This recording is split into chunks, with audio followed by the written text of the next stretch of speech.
അസ്സലാമലൈക്കും. ഇറായിറ്റി ഫാറിലേക്ക് സ്വാഗതം. ഞാനിതിനു മുൻപ് ഒരു വീഡിയോ ഇട്ടിരുന്നു, ഞങ്ങളും കൃഷിയിലേക്ക്. എന്നാൽ ഞാൻ നട്ട വെണ്ടയും തക്കാളിയും വഴുതനങ്ങ, മുളക്, പയർ, കാബേജ് എന്നിവയെല്ലാം മുരടിച്ച് നിൽക്കുന്നു. കൃഷിയെപ്പറ്റി കൂടുതൽ അറിയാത്തത് കൊണ്ടോ മറ്റോ മുളക് പോലും കുരടിച്ച് നിൽക്കുന്നു. നല്ല പോലെ നോക്കിയിട്ടും കാര്യമായി ഒന്നും തന്നെ ഉണ്ടായിട്ടില്ല. ഇത്രയും നോക്കിയിട്ടും ഇലകൾക്ക് ഉണക്കം. വല്ലാത്ത വിഷമം തോന്നും. ഇനിയൊന്നും ചെയ്യില്ല എന്ന് കരുതും. വീണ്ടും വീണ്ടും തൈകൾ വാങ്ങി വെക്കും. ഇങ്ങനെ 3 വർഷമായി തുടരുന്നു.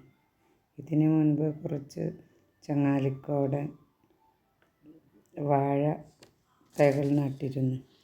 അത് നന്നായിട്ട് ഉണ്ടായിരുന്നു. നല്ല കൊലയും കിട്ടിയിട്ടുണ്ടായിരുന്നു.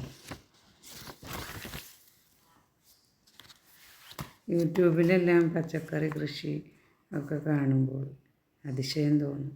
മാത്രമല്ല അത് കാണുമ്പോൾ വീണ്ടും വീണ്ടും കൃഷിയിലേക്ക്